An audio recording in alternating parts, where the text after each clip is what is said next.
नमस्कार, शाम के ठीक 6:30 बज चुके हैं। आप देख रहे हैं आपका favourite programme mister chief minister और मैं हूं आपके साथ प्रीति चौहान। इस शो को आप तक पहुंचाने और दिखाने का हमारा सिर्फ एक ही मकसद है कि आपको आपके सूबे और आपके राज्य की पूरी जानकारी शो के माध्यम से हम सब डिलीवर कर सके। साथ ही आपके शहर में क्या कुछ चल रहा है, आपके मुख्यमंत्री क्या कुछ बड़ा कर रहे हैं और साथ ही किन बड़ी रैलियों में शिरकत की उन्होंने, कौन सी पॉलिसीज, कौन सी नीति लेकर आए हैं आपके मुख्यमंत्री, ये भी बताना हमारे शो का मुख्य उद्देश्य है।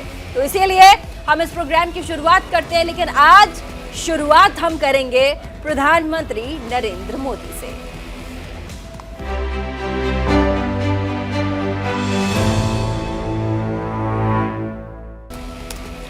मिस्टर चीफ मिनिस्टर में आज शुरुआत प्रधानमंत्री नरेंद्र मोदी से। मेघालय के तुरा में प्रधानमंत्री नरेंद्र मोदी ने एक चुनावी जनसभा को संबोधित किया और साथ ही विपक्षी दलों पर जमकर निशाना भी साधा है। प्रधानमंत्री मोदी ने कहा कि विपक्षी दल जनता का मेरे पार्टी के प्रति प्यार और समर्थन देखकर परेशान हो चुके हैं, जिस वजह से वे लोग मेरी कब्र खोदने की बात कर रहे हैं। उन लोगों की नींद आराम हो गई है। उन्होंने जनता से कहा कि बीजेपी के लिए आपका ये प्यार कुछ लोगों को पसंद नहीं आ रहा, उनकी नींद उड़ गई है। प्रधानमंत्री ने जनता से अपील करते हुए कहा कि चुनाव से पहले आप घर घर जाकर लोगों को मेरा नमस्कार कहें। अब ऐसा करने से मुझे आशीर्वाद तो मिलेगा और साथ ही मैं देश के लिए और अच्छा काम भी कर पाऊंगा। क्या कुछ कहा आज प्रधानमंत्री ने, जरा आपको सुनवाते हैं। दिल्ली से भेजी पाई का सदुपयोग तभी होगा जब यहां बीजेपी का मुख्यमंत्री होगा। इसके लिए आपको हर बूथ में कमल खिलाना होगा। और भाइयों बहनों, हमारे देश में हमें इतना आशीर्वाद मिल रहा है, इतना आशीर्वाद मिल रहा है, हर कोने में मिल रहा है, मेघालय में भी मिल रहा है। और इसके लिए मैं आपका बहुत आभारी हूं। लेकिन इसके कारण कुछ राजनीतिक दल इतने हताश हो गए हैं, इतने निराश हो गए हैं कि उनको लग रहा है जब तक ये मोदी जिंदा है उन लोगों का मेल बैठने वाला नहीं है। मोदी जिंदा है तब तक देश का आशीर्वाद उसको मिलने ही वाला है। और इसके कारण उनकी नींद हराम हो गई है। और इसलिए आजकल ये निराशा में डूबे हुए लोग, हताश हो चुके लोग, मोदी के मरने का इंतजार करने वाले लोग माला फेर रहे हैं और कब्र खोदने में बैठ गए हैं। अरे कुछ समाज सेवा का काम करो, ये कब तक कब्र खोदते रहोगे? और वो नारा बोलते हैं, मोदी तेरी कब्र खुदेगी। देश कह रहा है, मोदी तेरा कमल खिलेगा। वे कहते हैं मोदी तेरी कब्र खुदेगी, देश कहता है मोदी तेरा कमल खिलेगा। भाइयों बहनों, 27 फरवरी को भारी संख्या में कमल फूल के सामने बटन दबाना होगा। मैं आपसे एक और काम भी कहना चाहता हूं, करोगे? एक काम बताओ, करोगे? लेकिन मेरा पर्सनल काम है, करोगे? पक्का करोगे? तुरा के सब लोग करेंगे, मेघालय के सब लोग करेंगे। वादा करिए, हाथ ऊपर करके, पक्का करेंगे? करेंगे? तो मेरा एक काम है, आप मतदान के पहले अभी 2-3 दिन बाकी है, घर घर जाएंगे, घर घर जाएंगे। हाथ ऊपर करके बताइए, घर घर जाएंगे? शाबाश। हर घर जाकर के कहना है कि अपने मोदी जी तुरा आए थे और उन्होंने आपको नमस्कार भेजा है, नमस्कार कहा है। क्या इतनी मेरी बात पहुंचा देंगे? पक्का पहुंचा देंगे? जब आप उनको मेरे नमस्कार पहुंचाएंगे ना, तो सारे लोग मुझे आशीर्वाद देंगे, और मुझे आशीर्वाद मिलेगा तो मेरी ताकत देश के लिए और काम आएगी, और मजबूती से काम आएगी। और मेघालय में ही तुरा में जनसभा से ठीक पहले प्रधानमंत्री मोदी ने शिलोंग में पहली रोड शो को निकाला और साथ ही इसके बाद एक जनसभा को संबोधित भी किया। प्रधानमंत्री ने कहा कि मेघालय के लोग चैंपियन हैं और आज जिस तरीके से आपने शानदार और जानदार रोड शो किया है, मैं इसका कर्ज जरूर चुकाऊंगा। इस दौरान प्रधानमंत्री ने विपक्षियों पर जमकर हमला बोला है। साथ ही प्रधानमंत्री मोदी ने कहा है कि कुछ लोग जिनको देश ने नकार दिया है, जो निराशा के गर्त में डूब चुके हैं, वो आजकल माला जपते हैं और कह रहे हैं कि मोदी तेरी कब्र खुदेगी। लेकिन देश का कोना कोना कह रहा है मोदी तेरा कमल खिलेगा। देश की जनता इस प्रकार विकृत सोच और गलत भाषा बोलने वाले को करारा जवाब भी देगी। सुनिएगा क्या कुछ कहा प्रधानमंत्री नरेंद्र मोदी ने।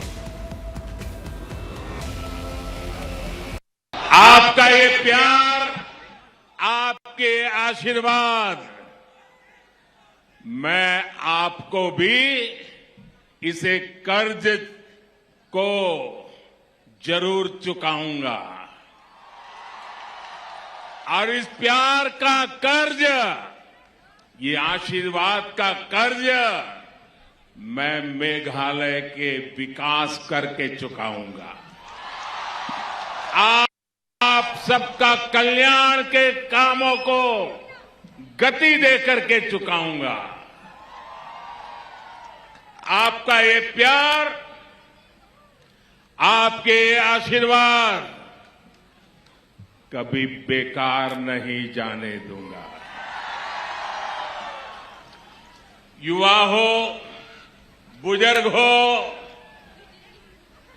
मैं देख रहा हूं इस बार यहां के रोड शो की गूंज, इसकी तस्वीरों ने देश के कोने कोने में आपका संदेश पहुंचा दिया है। मेघालय में चारों तरफ बीजेपी ही बीजेपी दिख रही है।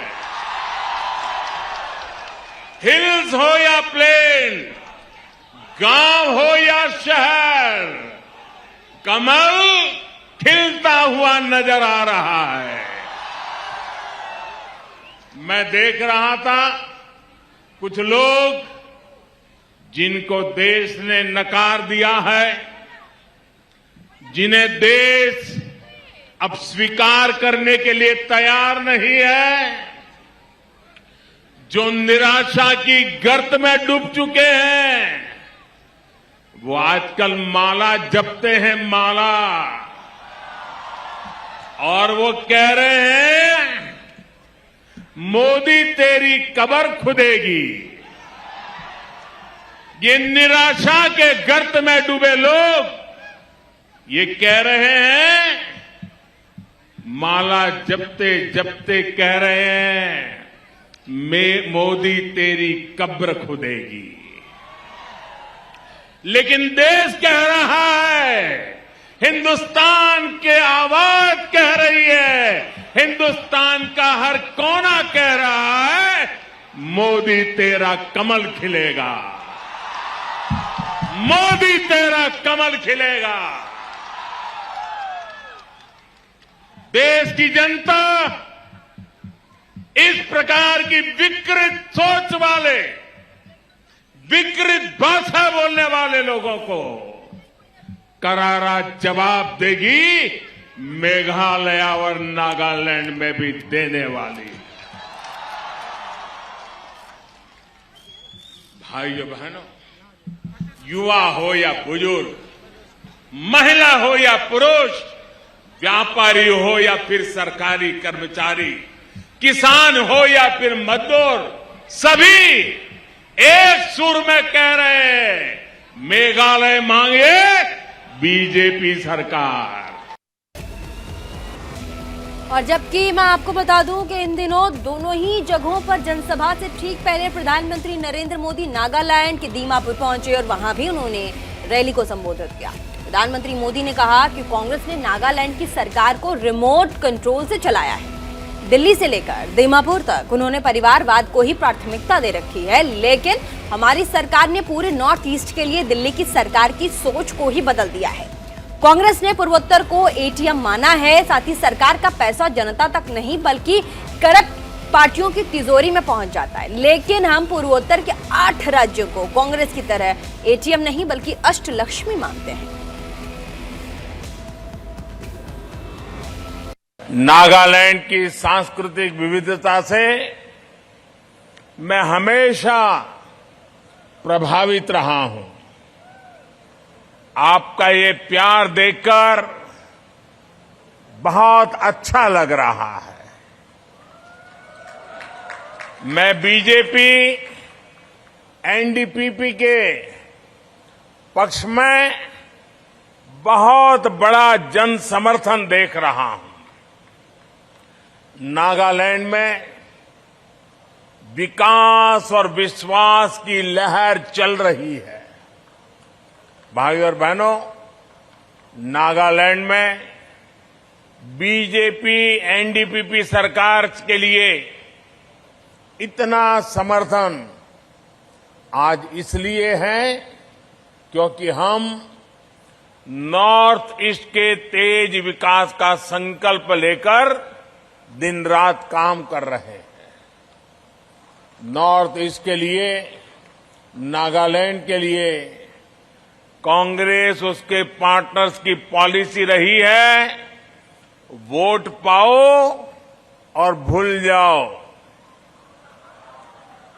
कांग्रेस के दिल्ली के नेता नागालैंड की तरफ देखते तक नहीं है। कांग्रेस और इसके सहयोगियों की सरकारों ने अपनी पॉलिटिक्स में नागालैंड की स्टेबिलिटी और नागालैंड की प्रॉस्पेरिटी को कभी भी महत्व नहीं दिया। तभी कांग्रेस के शासनकाल में नागालैंड में हमेशा पॉलिटिकल इंस्टेबिलिटी रही। कांग्रेस के लोगों ने नागालैंड की सरकार को दिल्ली से रिमोट कंट्रोल से चलाया। इसका कारण ये है कि दिल्ली में पहले फैमिली फर्स्ट वाली सोच थी। दिल्ली से लेकर दीमापुर तक इन लोगों ने परिवारवाद को ही प्राथमिकता दे रखी थी। इसलिए नागालैंड सहित पूरा नॉर्थ ईस्ट आज कांग्रेस को उसके किए कामों को, पापों की सजा दे रहा है। साथियों, बीजेपी एनडीए हमारी सरकार ने पूरे नॉर्थ ईस्ट के लिए दिल्ली की पॉलिटिकल सोच को ही बदल दिया है। कांग्रेस के समय में नॉर्थ ईस्ट को सिर्फ कांग्रेस के नेताओं को जेब भरने के लिए हमेशा नॉर्थ ईस्ट को एटीएम ही माना, एटीएम की तरह यूज किया। और अब बात मध्य प्रदेश की कर लेते हैं। यहाँ पर राष्ट्रीय स्वास्थ्य मिशन यानी कि NHM की ओर से प्रसव कक्ष की गुणवत्ता बेहतरी के लिए शुरू किए गए अभियान लक्ष्य में देश में पहला स्थान उसे मिला है। केंद्र निरीक्षण के आधार पर जारी वरीयता सूची में गुजरात दूसरे और महाराष्ट्र तीसरे स्थान पर है। तो वहीं मुख्यमंत्री शिवराज सिंह चौहान ने यह जानकारी दी है कि मध्य प्रदेश में स्वास्थ्य के क्षेत्र में कई मील के पत्थर स्थापित हुए हैं। लक्ष्य योजना के तहत तकरीबन 111 सरकारी संस्थाओं को राष्ट्रीय स्तर पर प्रमाणीकरण मिला है। इस दौरान मुख्यमंत्री शिवराज सिंह पूर्व मुख्यमंत्री कमलनाथ पर निशाना साधना नहीं भूले। उन्होंने उनसे सवाल भी पूछा कि कमलनाथ जी, आपने अपने वचन पत्र में जो झूठा पत्र बनाया, आपने वचन दिया था संभाग स्तर पर कन्याओं के लिए आवासीय खेलकूद के लिए स्कूल खोलेंगे, क्या आपने एक भी संभागीय स्तर पर स्कूल खोला है? कई सवालों के जवाब शिवराज सिंह चौहान ने पूछे। स्वास्थ्य के क्षेत्र में मध्य प्रदेश ने कई मील के पत्थर स्थापित किए हैं। सरकार ने एक बड़ी उपलब्धि और हासिल की है। त्रिशूताओं को उपचार देने में मध्य प्रदेश देश में अव्वल आया है। राष्ट्रीय स्वास्थ्य मिशन की ओर से प्रसव कक्ष गुणवत्ता बेहतरी के लिए शुरू किए गए अभियान लक्ष्य में मध्य प्रदेश को देश में पहला स्थान प्राप्त हुआ है। केंद्रीय निरीक्षण के आधार पर जारी वरीयता सूची में गुजरात दूसरे और महाराष्ट्र तीसरे नंबर पर है। लक्ष्य योजना के तहत 111 सरकारी स्वास्थ्य संस्थाओं को राष्ट्रीय स्तर पर प्रमाणीकरण मिला है और इसी आधार पर इन संस्थाओं को 1 लाख से लेकर 5 लाख रुपए तक का वार्षिक अनुदान भी प्राप्त होगा, जिसे ऑपरेशन थिएटर और प्रसव कक्षों की देखभाल बेहतरी के लिए खर्च किया जाएगा। मित्रों, सुरक्षित और गुणवत्तापूर्ण मातृत्व देखभाल को ध्यान में रखते हुए प्रदेश के अस्पतालों की व्यवस्थाओं की जांच की गई और NHM के शिशु और मातृ स्वास्थ्य विभाग से मिली जानकारी के अनुसार कायाकल्प अभियान में बेहतर प्रदर्शन करने वाले अस्पतालों को लक्ष्य के लिए जांचा गया। केंद्रीय दल ने लक्ष्य योजना के तहत प्रदेश की 111 संस्थाओं में ऑपरेशन थिएटर की व्यवस्था जांची, जो अच्छी पाई गई। मैं इसके लिए भी बधाई देता हूं। कमलनाथ जी से सवालों का सिलसिला मेरा जारी है। मुझे पता है वो इधर और उधर की बात करके सवालों से बचेंगे, लेकिन उनके झूठ को आज पूरा मध्य प्रदेश देख रहा है। अब कांग्रेस में तो गजब की सिर्फ फुटअव्वल है। वो भावी मुख्यमंत्री भी बनते हैं, अवश्य हम भावी मुख्यमंत्री भी बनते हैं, लेकिन उनके साथी कहते हैं कि अभी कुछ तय नहीं है। एक अजूबा देखिए, एक वीडियो में कमलनाथ जी और नकलनाथ जी के सामने ही शपथ दिलाई जा रही है कि बाप मुख्यमंत्री बनेगा, बेटा सांसद बनेगा। ये माँ बेटे की पार्टी और पिता पुत्र की पार्टी ना तो प्रदेश की भला कर सकती है, ना देश की भला कर सकती है। कमलनाथ जी, आपने अपने वचन पत्र में जो झूठ पत्र है, आपने वचन दिया था संभाग स्तर पर कन्याओं के लिए आवासीय खेल स्कूल खोले जाएंगे। क्या आपने एक भी संभागीय स्तर पर खेल स्कूल खोला? क्यों झूठ बोलते हो? क्यों भ्रम फैलाते हो?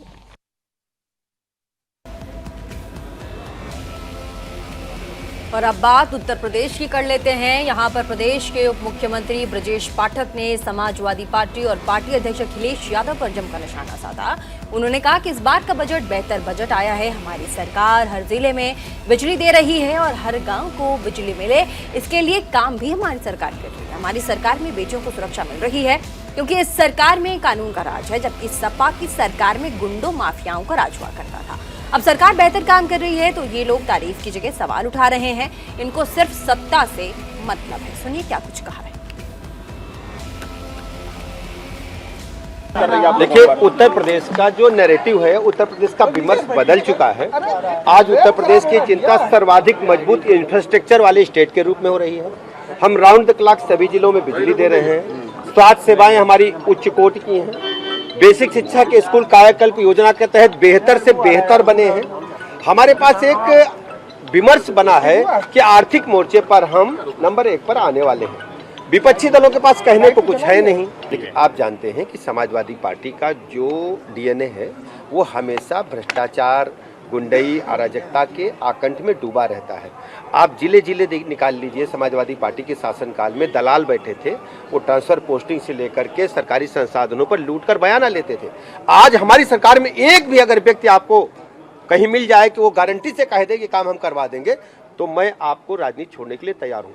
हमारी सरकार शुचिता के साथ भ्रष्टाचार मुक्त, कानून व्यवस्था युक्त शासन दे रही है और उत्तर प्रदेश राज्य देश का पहला राज्य है जहां हम सबसे बड़ी अर्थव्यवस्था लेकर के आगे बढ़ रहे हैं। जो अपने आप को बेहतर बताते थे, उनसे बेहतर हम काम कर रहे हैं। मिस्टर चीफ मिनिस्टर में फिलहाल के बस इतना। इसी के साथ देश और दुनिया की बाकी तमाम खबरों को देखने के लिए बने रहिए सिर्फ न्यूज़ इंडिया 24।